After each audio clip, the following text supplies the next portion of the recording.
Olá, sejam muito bem-vindas e bem-vindos ao nosso canal O Espírito do Evangelho. Vamos aqui fazer mais uma reflexão com base no Evangelho. E a conversa nossa hoje é que no dia 19 de julho nós vamos comemorar o Dia Nacional da Caridade. Dia Nacional da Caridade, dia 19 de julho.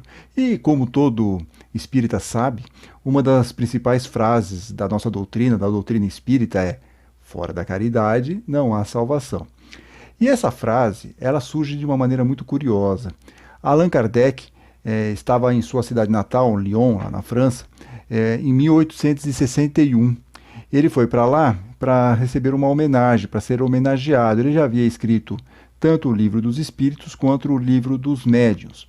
E nesse encontro, nessa homenagem, Kardec fala pela primeira vez em público a frase fora da caridade não há salvação. Essa frase ela foi recebida um ano antes em uma mensagem psicografada e que depois Kardec usaria como título de um capítulo lá no Evangelho segundo o Espiritismo. Para Kardec, os espíritas tinham que unir esforços para mostrar para as pessoas que só a caridade, a boa ação, tinha mérito na evolução moral. Até por isso, a frase era uma adaptação de uma expressão muito utilizada na época de Kardec, de que fora da igreja não havia salvação. Ou seja, a igreja sempre quis ser a intermediária, vamos dizer assim, uma intermediária meio obrigatória, uma passagem meio obrigatória entre as pessoas e o plano espiritual. Por isso que alguns evangelhos ficaram até de fora do Novo Testamento, justamente por incentivarem uma prática de um contato direto.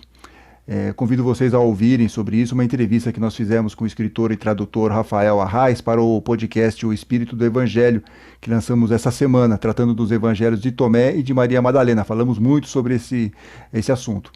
E Kardec nos leva para longe desses dogmas, dos ritos, dos intermediários, mostrando que fora da caridade e não da igreja é que não há salvação. Por isso que no Evangelho segundo o Espiritismo, lançado lá em 1864, ele tem, além de falar dessa frase, fora da caridade não há salvação, ele ainda coloca 2 capítulos inteiros sobre essa questão da caridade. No capítulo 15, por exemplo, Kardec explica que todos os homens são irmãos. E seja qual for a sua maneira de adorar o Criador, independente de qual é o credo, eles se estendam as mãos e oram uns pelos outros. Ou seja, estamos todos aqui juntos e misturados em harmonia. É o que deveríamos buscar, pelo menos. O apóstolo Paulo também vai nesse caminho. Ele, em uma de suas principais cartas, a carta aos Romanos, ele fala: a caridade é a plenitude da lei. Vou repetir. A caridade é a plenitude da lei. Está lá em Romanos, na carta aos Romanos, capítulo 13, versículo 10. E, obviamente, que Jesus, em diversas passagens, também nos alerta sobre a importância da caridade, principalmente com a frase antológica, que está lá em Mateus, capítulo 22, versículo 39, mas também está em Marcos, também está no Evangelho de Lucas, que diz o seguinte: amar ao próximo como a nós mesmos. Tanto que o capítulo 9 do Evangelho de Mateus é um capítulo até curto, proporcionalmente aos demais, mas ele é muito dinâmico e tem histórias ótimas lá, principalmente o final dele que nós vamos falar aqui. Jesus cura várias pessoas, cura o paralítico, ressuscita a filha do chefe da sinagoga de Cafarnaum, curou a mulher com hemorragia, mais 2 cegos. No final do capítulo, já, depois de ter feito tantas coisas, ele também discute com os fariseus, enfim, tem muita coisa que acontece nesse capítulo 9. É quase um compacto dos melhores momentos de Jesus ao longo do Evangelho. Tem tudo, tem sempre um pouquinho de cada. Ele olha lá, ele já fez tudo que ele tinha que fazer, ajudou, fez tudo retratado lá no capítulo 9. Aí ele olha para o lado e vê ainda uma multidão que espera ser atendida por ele. Aí Mateus fala o seguinte: vendo as multidões, Jesus teve compaixão, porque essas pessoas estavam cansadas e abatidas, como ovelhas que não têm pastor.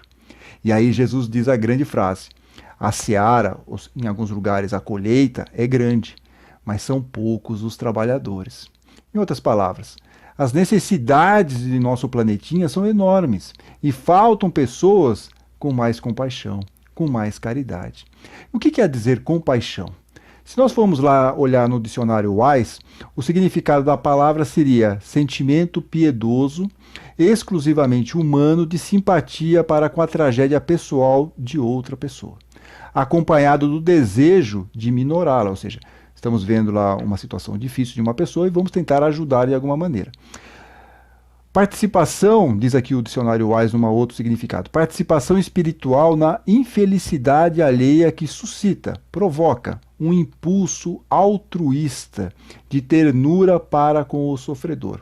Segundo significado aqui no dicionário Wise. Então nós temos um desejo, quando nós estamos com essa ideia da caridade, nós temos um desejo de minorar o sofrimento alheio.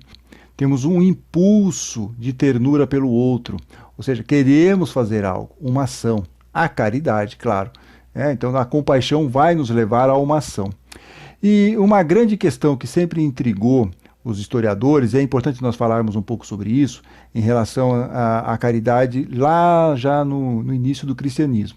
Então teve sempre uma questão que intrigou os historiadores. Como é que um pequeno grupo de judeus, seguidores de Jesus, conseguiu espalhar o cristianismo de forma acentuada, praticamente triplicou em toda a bacia do Mediterrâneo, os primeiros cristãos se espalharam rapidamente. Por que isso aconteceu? Como isso foi possível, né? Muitas explicações surgiram ao longo desse tempo todo para tentar entender como que o cristianismo correu tanto, cresceu tanto. E aí, óbvio, é o trabalho de divulgação dos primeiros apóstolos, em especial Paulo, que nós falamos agora há pouco. A impactante história de Jesus também emociona e deve ter convertido muitas pessoas. A história dos martírios, dos primeiros cristãos e por aí vai. Mas nenhuma delas teria a força da conversão em massa como acabou acontecendo. Alguns pesquisadores, como o historiador belga Eduardo Ornaert, mostram que na sociedade da época, os primeiros cristãos se destacavam pela caridade. E que é essa ação, a caridade, que acaba convencendo outras pessoas a participar daquele movimento do cristianismo primitivo. Porque não havia nenhuma ajuda para as pessoas mais pobres. Olha que interessante isso. A grande maioria da população estava totalmente largada ao Deus dará. E os cristãos, segundo Ornaert, ajudavam ainda pessoas que precisavam de um abrigo ou estavam doentes, ajudavam as viúvas, os órfãos, escravos, fosse quem fosse. Não importando credo ou raça, providenciavam até enterros. E é óbvio que essa rede de solidariedade montada pelas primeiras comunidades cristãs protegiam muitas pessoas e, graças a isso, virou o quê? Todo mundo começou a perceber. Puxa, olha, deixa eu ver como é que esses caras fazem, que coisa estranha. E vão lá e vão ajudar e começam a se interessar pelo cristianismo e acabam se convertendo ao cristianismo também. Então esse foi o segredo do sucesso lá no cristianismo primitivo, por isso que explodiu praticamente, houve uma conversão praticamente em massa do cristianismo nos 2 primeiros séculos, justamente por causa da caridade. E essas comunidades seguiam o quê? Um preceito de Jesus.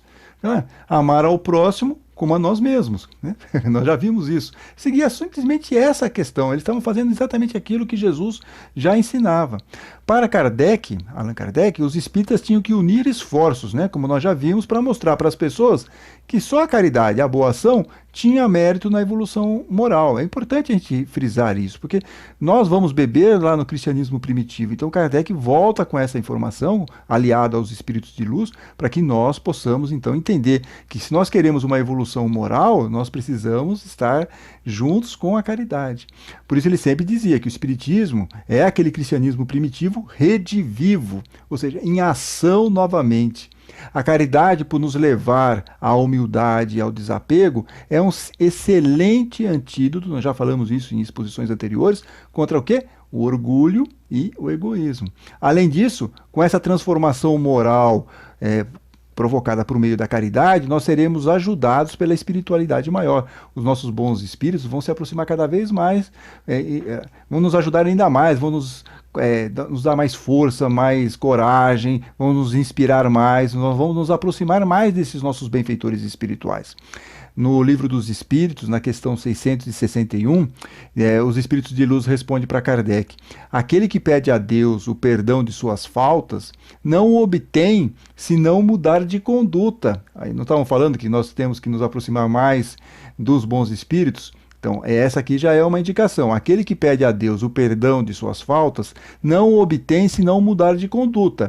E aí vem a chave para nós em relação à caridade. As boas ações, diz os Espíritos de Luz lá na 661, são a melhor prece. As boas ações são a melhor prece, porque os atos valem mais do que as palavras. Então vejam que a ideia da caridade, ela vai nos aproximar ainda mais do plano espiritual maior. Ou, como diz Jesus lá em Mateus, no capítulo 16, versículo 27, a cada um segundo a sua obra. Como que está a nossa conduta, o nosso comportamento, a nossa ação? A caridade vai nos ajudar a melhorar esses quesitos. Mas nós gostamos de complicar. Gostamos. Não vocês, porque eu sei que vocês fazem a caridade, né? Mas nós sabemos que nós, como seres humanos, nós complicamos um pouco. E achamos que a caridade é ter que necessariamente colocar a mão no bolso. E aí nós resolvemos não fazer nada, porque afinal de contas a vida está difícil nesse aspecto. Ficamos imobilizados. Será que precisamos colocar a mão no bolso para fazer a caridade? Não. Puxa, uma ligação para um amigo ou uma mensagem nesses aplicativos de rede social, um amigo que está passando por uma dificuldade, dá um alô, uma amiga, né? Uma sugestão de leitura ou de um filme edificante aí para uma pessoa. Puxa, ser gentil também já é uma boa ação, não precisamos gastar nada com isso, não criar problemas dentro de casa, criar um ambiente mais fraterno dentro de casa, com nossos familiares, ou no nosso ambiente de trabalho, também isso é uma boa ação, também está dentro da ideia de caridade. Eu tenho até uma amiga, ela me disse outro dia que orar pelos outros também é de graça e ajuda muito. É verdade, orar pelos outros, fazer uma prece intercessória também é uma ação de caridade. Lógico que sendo feita uma prece com muito sentimento, com coração, tá tudo bem. Se for uma prece mecânica, não vai adiantar muito, mas uma prece com sentimento é perfeito. Puxa, também é uma maneira de você fazer a caridade sem precisar colocar a mão no bolso. O importante, para nós aqui concluirmos, irmos aqui para a nossa conclusão, é estarmos em ação, é fazermos algo, praticar a caridade. Kardec tem um texto no livro Obras Póstumas com o título Liberdade, Igualdade e Fraternidade, que, como vocês sabem, é a principal frase lá da Revolução Francesa, que curiosamente também é celebrada, né, nessa semana, no dia 14 de julho. Então, 14 de julho a Revolução Francesa e dia 19 o Dia da Caridade. E ele coloca lá tem uma passagem nesse texto, que é a liberdade, igualdade e fraternidade, que eu convido vocês a ler se tiverem a oportunidade, que é muito interessante esse texto, está lá em Obras Póstumas, mas eu vou só destacar um trecho aqui, que ele diz o seguinte: a fraternidade resume todos os deveres dos homens uns para com os outros. Significa, a fraternidade, devotamento, abnegação, tolerância e indulgência. É, por excelência, a fraternidade, a caridade evangélica. É o oposto do egoísmo. E aí ele faz uma frase aqui que é fantástica. A fraternidade diz: um por todos e todos por um. Já o egoísmo diz: cada um por si. Então, acho que agora nós conseguimos entender um pouquinho melhor a força da expressão: fora da caridade não há salvação. Vamos refletir sobre isso. Uma excelente semana a todos. Até a próxima oportunidade. Fiquem bem, fiquem com Deus.